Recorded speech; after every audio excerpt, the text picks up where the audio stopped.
Afternoon and welcome to Collegial Conversations with Diana Clark. Today's guest is Dr. Mike Hinkley, who is the founder and executive director of Recovery at Wildwood Farm. He is a psychotherapist specializing in the treatment and addiction of co-occurring disorders. Diana Clark, I will turn it over to you to kick off the conversation with Dr. Mike Hinkley. Thank you. Thanks, Brandy. Welcome, Dr. Mike.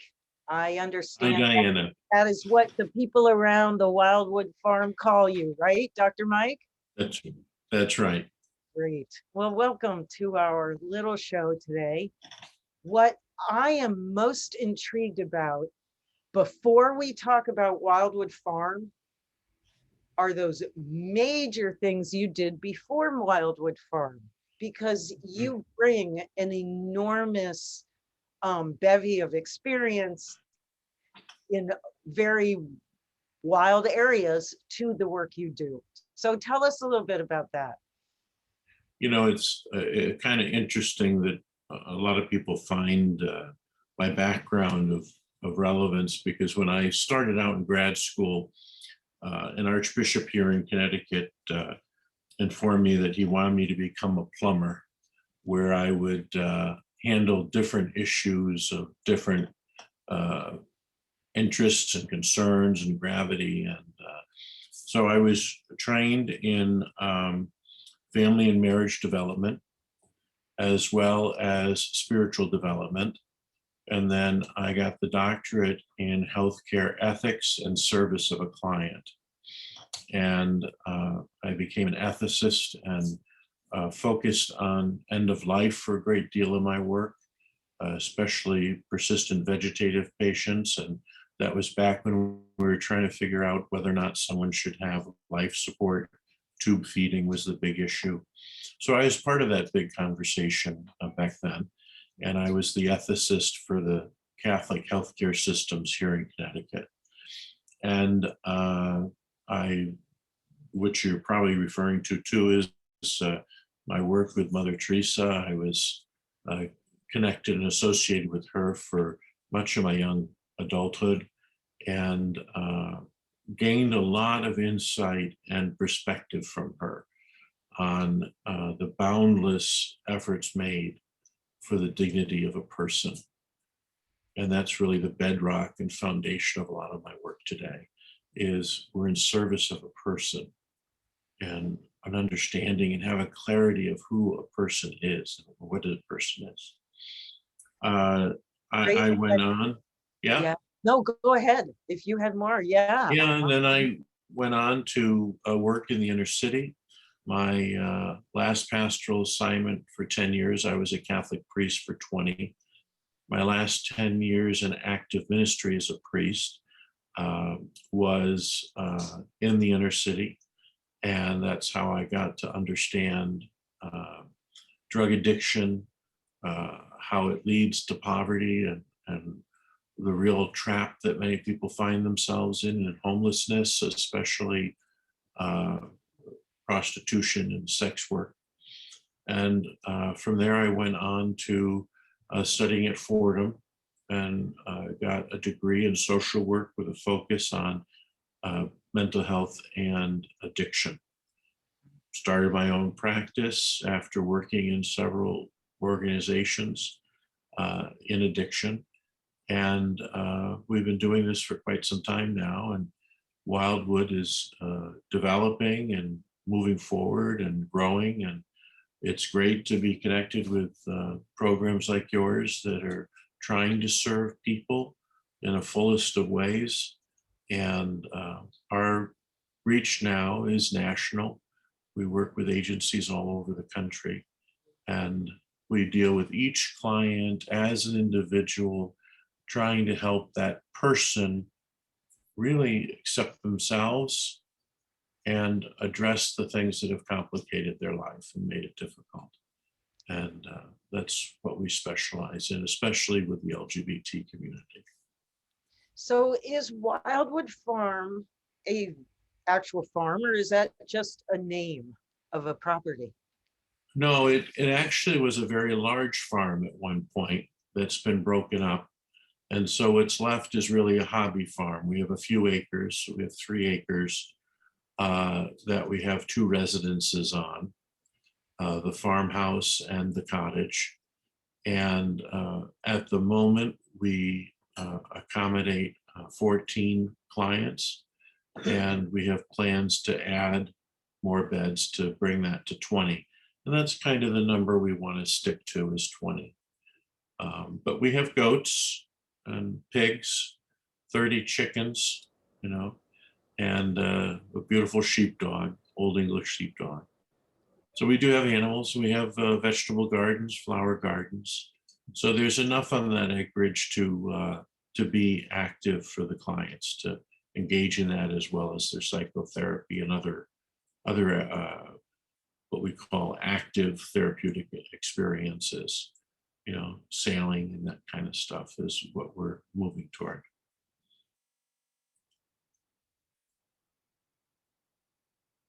You're on mute, Diane. Again, you had the opportunity to build a program and develop it in a therapeutically sophisticated way based on other experiences you had. What do you think you're doing different? What we're doing differently is we are creating the environment where we call, and we've trademarked the term, queer normative, where the LGBT person comes into an environment where the norm, the social norm, is to be gay or queer or trans or bi or non-binary. And so the whole LGBTQ plus community feels instantly, as soon as they're at the farm, they feel like they belong. And I'm thinking of a trans client we have had recently who said that they had never been in an environment where they were at home so instantly. And that's because the environment is affirming the fact that you are who you are. And I think that's the first thing we do that's very unique, the queer normative. And then the second thing is that the whole experience at the farm is experiential.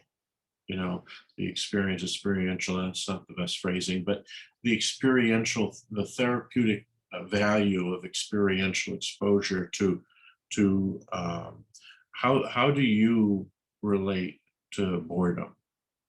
How do you relate to this goat? What do you do with yourself in that situation? And what often comes up is those issues that are harder to address. You know, I have a little bit of a theory. The rate of addiction among the LGBTQ plus community is significantly higher than the rate in the general population. General population is 9, LGBTQ is above 33%. Why that difference is because from a young age, the queer person, and I'm speaking in general terms, of course, the queer person has been given a message about their gender and sexual identity. Not that they're necessarily unhealthy with their sexuality or gender identity, that's not the point. The point is that they learned the instinct of hiding. And that is what most programs miss. We look for it. So if you look at the average person coming to us, they've been to many treatment episodes, basically because they have continued with that instinct, right? And every one of us believes and understands that the fundamental principle of treatment is that we have rigorous honesty and that the person is truly present. Well, as a gay man myself, I can say the instinct is not to do that. The instinct is learned to be guarded and hide a bit, and sometimes even from myself. So just, can we tease that hiding thing out a little bit more? I understand for somebody who grows up in a heteronormative world, that being queer, being gay, being trans, whatever, means to get the affection they are looking for, they feel like they have to hide, right? That I assume that's the motivation of hiding. It's on a very basic level, Diana. Think of a group of adolescents, male or female, right? And the group of young ladies says to each other, wow, look at how hot, look at how attractive that guy is. The woman, the young lady, who may not even identify as female, has different feelings. Where do you think her feelings are? She's probably not putting them on the table in this conversation about the guy. And so it's just that little small instinct that I'm not going to share everything. It's very common in the gay community because we do still live with gay bashing, is what we call it, trans bashing, where public expression of affection is something that queer people don't want to do. And that again, it's a form of hiding, right? I'll say this, it's difficult for a queer person, an LGBTQ plus person, to talk about hiding often. It's also very hard to talk about internalized homophobia or internalized transphobia, because they think it, in some ways, wow, I shouldn't think that of myself, so I'm not going to admit to those feelings. I should be proud, right? Pride is all about being proud. And if I have these feelings, am I being defeatist? Am I giving in to societal norms? So I think a lot about the hiding is just this very low burn need to not give away everything, because you're not in the majority, you're not the norm. I think It that's hasn't been real hard. traditionally safe, right? It hasn't been a safe culture to be anything but a heterosexual. Well, just look at the record of legal issues, you know, this day and age for marriage to be present. I was at a dinner of a few friends in the gay community, and they were talking about how shocked they were that they would be able to be married. They were all married men, and they just were reflecting on the idea that they never envisioned being able to do that. Well, why? Because they weren't the norm. They weren't what society approved. That has to have a psychological effect on a person. And so the normative environment, the queer normative environment of Wildwood, allows a person to go there. So is It's it permission. It's permission to be yourself. I can totally get that. Now, is it men or women or both? It's At Wildwood? Yeah. At Wildwood, we're the full continuum, the spectrum of the queer community. So we have gay men, gay women, lesbian, homosexual. We have trans, we have non-binary, bisexual, asexual. So we welcome the whole community. And, you know, if someone was looking from the outside at the gay community, you might say something like, oh, wow, that's great. So they can all, you know, connect. But even within our community, there's prejudice in the queer community. There's stereotyping in this gay community. And I will say, accuse myself as well, that gay men are probably the worst, because they've been so public with their fight for so long that they have kind of put themselves in an ivory tower emotionally many times. So when a gay man comes to the farm, sometimes he's got a little dismantling to do when it comes to a trans woman, for example. And you could switch the whole thing around and say the same thing. of a lesbian to a trans, or someone who's trans and they really have a problem with cisgendered people.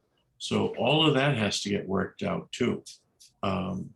There's a basic axiom, a formula, where if I don't understand my own prejudices in myself, when I interact with the world, my career, my family, I'm not really mindful in the fullest of ways in that regard. No, we're seeing what we want to see if we That's don't right. know our darker corners. Exactly. Yeah. How do you navigate romantic relationships? Well, we don't permit them within the program, of course. If somebody has a significant other upon entry, one of the unique things about Wildwood is you often want to look for, as your kind of group does, you want to look for really solid therapy that includes family work. Well, in our work, it's not just family work, but it's also family of choice work. So they may have a romantic partner, or they may have a circle of friends that are their world emotionally. So we have to work on all of that. Is it sober? Is it supportive? Where are they going to be in the future in relationship to this client? So there's quite a bit there to navigate. When it comes to romantic relationships that begin while they're in treatment, we handle that each obviously individually, but we really ask people to follow the 12-step message, where you abstain from new relationships and looking for a relationship in that first year so that you can really work on yourself. And that has served our community well. I would think so. I would think so. One of the things that always surprises me when I think about therapeutic communities, however, is the lack of emphasis on relationship skills among each other even. They'll talk about what their individual journeys are, but the school of relationship often gets missed. Yeah. How do you bring a lot of what, your background into this community so that people are really getting the benefit of relationship while they're there? Well, on a couple of levels. One, we address the whole idea of person from relationship. If you go to medieval theology and philosophy, the word person was defined as one in relationship to others. And so if that's the definition of person, how does that one in relationship to others happen? Well, it happens on two levels: mind, body, spirit. But it also happens to happen in higher power, the world, and others. And so how somebody relates to creation and relates to that goat has a lot to do with how you're going to relate to other people. Sometimes a personality disorder or a really shame-based identity gets trapped. And the person is trapped in this sense of worthlessness, so relationships aren't possible. And what we try to do is get that person out there with the chickens, maybe, or out with the pigs. And the goats are pygmy goats, so they're particularly cuddly and want to come and rub up against you, that kind of thing. People really benefit from that. And so we do have clients that come to us that their level of relationship is just so basic that that's where they start. Yeah. And then we talk about that experience of affection and love, and then we bring it on to their primary relationships: family, family of choice, friends. And group dynamics are big for us. We do a lot of clinical groups. We have an IOP, but we just have a new license now. So we have an addiction and a mental health IOP and PHP running. And the idea in these groups is just a real form of dynamic and that real contract among the members. And they get, there's a lot of activity there. Yeah, there's a lot of give and take. That's great. Where people kind of challenge each other. That's great, because I would imagine that hiding, as you were talking about, results in isolation, right? So not knowing how do I appropriately share myself with this that I would come up. Yeah.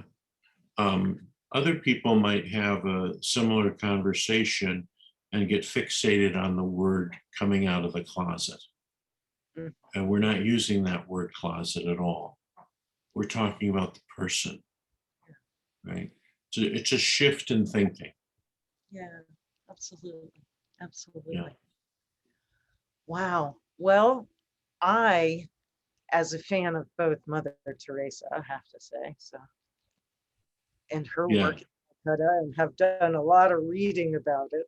So I am honored to have had this conversation with you today, Dr. Mike. Appreciate it. Diane, it's been a pleasure.